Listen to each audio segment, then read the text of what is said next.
جگتیال ضلع میں ایک 5 مہینے کی لڑکی نے غیر معمولی ذہانت کا مظاہرہ کرتے ہوئے 135 چیزوں کو پہچاننے کے قابل بن گئی۔ لڑکی کے اس کی غیر معمولی ذہانت پر Nobel book of the world record میں اس کا نام درج ہوا ہے۔ تفصیلات کے مطابق ضلع جگتیال کے کتھلا پور منڈل کے سری کونڈا گاؤں کے رہنے والے انجینئر مہندر کی 5 ماہ کی لڑکی ایرا نے 135 فلیش کارڈز کو پہچاننے میں حیرت انگیز ہنر دکھا رہی ہے۔ لڑکی کی غیر معمولی یادداشت پر سب حیران ہیں۔ مہندر ایک سافٹ ویئر انجینئر کے طور پر کام کرتے ہیں اور ان کی بیوی مونیکا گھریلو خاتون ہیں۔ 2 ماہ کی عمر سے ہی ان دونوں نے لڑکی کو طرح طرح کی چیزیں اور کھلونے دکھائے اور اسے یاد رکھنے کا شعور دیا۔ کچھ مہینوں کے بعد والدین کی حوصلہ افزائی سے ننھی ایرا نے تقریباً 135 مختلف قسم کے فلیش کارڈز حفظ کر لیے۔ ان فلیش کارڈز میں جانور، نمبر، مختلف رنگ، مختلف ممالک کے جھنڈے اور جانوروں کے اعداد و شمار ہوتے ہیں۔ Nobel book of world record میں نام درج کرنے والی تنظیم نے کہا کہ اس سے قبل ایک 5 ماہ کا بچہ جس کے پاس اس سے پہلے Nobel book of world record تھا نے صرف 120 فلیش کارڈز حفظ کیے تھے، لیکن سری کونڈا سے تعلق رکھنے والی 5 ماہ کی بچی آئرا نے 135 قسم کے فلیش کارڈز کو پہچانا ہے۔ تنظیم کے نمائندوں نے والدین کو بتایا کہ آئرا کا انتخاب Nobel book of world record کے لیے فلیش کارڈز کی ویڈیوز اور تصاویر Nobel book of world record کو بھیجنے کے بعد کیا گیا ہے۔ تعریفی اسناد اور تمغے بذریعے پوسٹ بھیجے گئے۔ ڈائریکٹوریٹ آف ریونیو انٹیلیجنس کے عہدیداروں نے حیدرآباد میں بڑی مقدار میں سونا ضبط کیا ہے۔ حکام نے اتوار کو بتایا کہ ضبط کیے گئے سونے کے کھلے عام مارکیٹ میں قیمت 2.9 کروڑ روپے تک ہوگی۔ حکام نے یہ سونا کولکتہ سے حیدرآباد ایک بس میں لے جانے کے دوران پکڑا۔ D R I Hyderabad zonal unit کے عہدیداروں نے بتایا کہ سونا 4 کلو گرام تک ہے۔ حکام نے اسے خفیہ اطلاع پر پکڑ لیا اور 2 افراد کو حراست میں لے لیا گیا ہے اور ان سے پوچھ تاچھ کی جا رہی ہے۔ دونوں افراد کے بارے میں کہا گیا ہے کہ وہ کپڑوں میں سونا اسمگلنگ کرتے تھے۔ کل 3982.25 گرام سونا ضبط کیا گیا ہے۔ بتایا جاتا ہے کہ کسٹم ایکٹ کے تحت 2 افراد کے خلاف مقدمہ درج کیا گیا ہے۔ راجستھان کے دوسا ضلع میں ایک طالب علم اسکول میں چلتے ہوئے گر گیا۔ اسکول کا عملہ طالب علم کو ہاسپٹل لے گیا تو ڈاکٹرز نے اسے مردہ قرار دے دیا۔ 10ویں جماعت کے طالب علم کی موت دل کا دورہ پڑنے کی وجہ سے ہوئی ہے۔ واقعے کی اطلاع ملتے ہی پولیس اسکول پہنچ گئی، تاہم لڑکے کے گھر والوں نے نعش کا پوسٹ مارٹم کرانے سے انکار کر دیا۔ تفصیلات کے مطابق دوسا ضلع کے باندی کوئی کے جیوتیبا پھولے ہائر سیکنڈری اسکول کا 10ویں جماعت میں پڑھنے والا طالب علم یتیندر اپادھیائے صبح اسکول آیا تھا۔ کلاس روم کے اندر جاتے ہوئے وہ چلتے ہوئے اچانک منہ کے بل گر پڑا اور بے ہوش ہو گیا۔ پاس بیٹھے اساتذہ نے اسے اٹھایا اور فوراً ہاسپٹل لے گئے، جہاں ڈاکٹرز نے طالب علم کو مردہ قرار دیا۔ ڈاکٹر پون جروال نے بتایا کہ طالب علم مردہ حالت میں ہاسپٹل پہنچا تھا۔ گھر والوں نے بتایا کہ وہ بچپن سے ہی دل کے عارضے میں مبتلا تھے اور اس کا علاج کر رہے تھے۔ طالب علم کو 3 سال قبل بیمار ہونے پر جے کے لون ہاسپٹل میں داخل کرایا گیا تھا۔ ایسے میں اس بات کا امکان ظاہر کیا جا رہا ہے کہ اسکول میں طالب علم کا دل فیل ہو گیا۔ واقعے کی اطلاع ملتے ہی پولیس کی ٹیم موقع پر پہنچ گئی، تاہم گھر والوں نے نعش کا پوسٹ مارٹم کرانے سے انکار کر دیا، جس پر نعش گھر والوں کے حوالے کر دی گئی۔ 2 ماہ قبل صہیونی افواج کی رفح پر حملہ کرنے سے قبل اس شہر نے غزہ کے 20 لاکھ سے زیادہ لوگوں کو پناہ دی تھی۔ آج یہ شہر دھول سے ڈھکا ہوا ہے، ہر طرف سناٹا چھایا ہوا ہے۔ لاوارث گولیوں سے چھلنی اپارٹمنٹ کی عمارتوں نے دیواریں، ٹوٹی ہوئی کھڑکیاں ملبے کے ڈھیر میں تبدیل ہو چکی ہیں۔ بیڈ رومز اور کچن چیخ چیخ کر اس شہر کی بربادی کی داستان سنا رہے ہیں۔ جس طرح سے اسرائیلی فوج نے اس شہر میں جارحیت دکھائی ہے، اس سے حالات ایسے بن گئے ہیں کہ یہاں سڑکوں پر شہری کم اور فوج کی گرد و غبار اڑاتی گاڑیاں زیادہ نظر آتی ہیں۔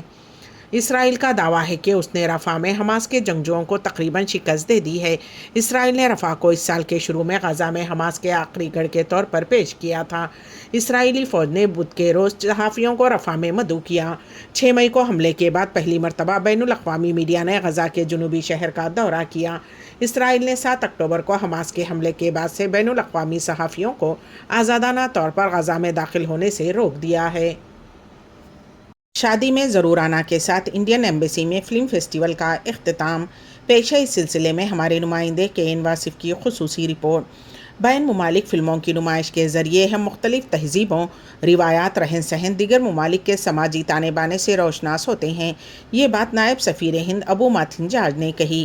وہ انڈین ایمبیسی میں لبرو امریکن فلم فیسٹیول کے اختتامی تقریب سے مخاطب تھے۔ سفارت خانہ ہند ریاض کے آڈیٹوریم میں یہ فلم فیسٹیول 23 جون سے 5 جولائی تک جاری رہا۔ ابو میتھن جارج نے اپنے خطاب میں مزید کہا کہ سفارت خانوں کے ذریعے سفارتی، سیاسی، تجارتی تعلقات فروغ پاتے ہیں، مگر فلمز کے ذریعے بین ممالک انسانی رشتہ مضبوط ہوتا ہے۔ مختلف ممالک کی فلموں کی اس نمائش کے ذریعے ہم ایک منفرد تجربے سے گزر رہے ہیں۔ انہوں نے اگلے سال منعقد ہونے والے 64 برو امریکن فیسٹیول کے لیے اپنی نیک خواہشات کا اظہار کیا۔ سفیر میکسیکو آنیال گومیسٹو نے اپنے خیر مقدمی کلمات میں کہا کہ 2 ہفتہ طویل یہ فلم فیسٹیول ناظرین کی شرکت اور ہمت افزائی کی بنا پر کامیابی سے ہمکنار ہوا۔ سینما شائقین کا ایسا ہی تعاون حاصل رہا تو آئندہ سال 64 برو فلم فیسٹیول اس سے زیادہ اعلیٰ پیمانے پر منعقد ہوگا۔ اس فلم فیسٹیول میں جن ممالک کی فلمیں دکھائی گئیں ان میں میزبان میکسیکو کے علاوہ Portugal, Salvador, Peru, Dominica republic, Brazil, Spain, Venezuela اور کیوبا شامل تھے، جبکہ اختتامی دن ہندی فلم شادی میں ضرور آنا دکھائی گئی۔ سیکریٹری پریس اینڈ انفارمیشن میں شبیر کے نظامت کے فرائض انجام دیے۔ اس شو میں انڈیا اور مختلف ممالک کے سفراء، سفارتکار، انڈین کمیونٹی کے مرد و خواتین کی ایک بڑی تعداد نے شرکت کی۔ آخر میں شبیر نے ہدیہ تشکر پیش کیا۔ وزیر اعظم نریندر مودی روس کے اپنے 2 روزہ دورے پر پہنچ گئے۔ دارالحکومت ماسکو پہنچنے پر وزیر اعظم نریندر مودی کو گارڈ آف آنر دیا گیا۔ قابل ذکر ہے کہ روس یوکرین جنگ شروع ہونے کے بعد وزیر اعظم نریندر مودی کا روس کا یہ پہلا دورہ ہے۔ روسی فوج نے یوکرین کے شہر کیف بشمول کئی شہروں پر میزائلوں سے حملہ کیا ہے، جس میں تقریباً 20 افراد ہلاک اور 50 کے قریب زخمی ہوئے ہیں۔ حکام کے مطابق روس نے سب سے پہلے یوکرین کے دارالحکومت کیف میں واقع بچوں کے ہاسپٹل کو نشانہ بنایا، جس میں کم از کم 7 افراد ہلاک ہو گئے، جبکہ وسطی یوکرین کے شہر میں کیے گئے ایک دوسرے حملے میں کم از کم 10 افراد ہلاک ہوئے ہیں۔ بزم آئینہ سخن انڈیا کی جانب سے 62واں تحریری ردیفی و طرحی مشاعرہ منعقد کیا گیا، جس کی صدارت مشہور و معروف شاعر و ادیب تنویر پھول نے انجام دی، جبکہ نقابت کے فرائض رئیس اعظم حیدری کولکتے نے بحسن خوبی انجام دیے۔ اس موقع پر مہمان خصوصی میں احمد ندیم مورسنڈوی کٹھیار، کمال میرا پوری سیوان، شارق اعجاز عباسی دہلی شریک بزم رہے۔ مشاعرے کے لیے ایک مصرع اور ردیف آج دیے گئے تھے۔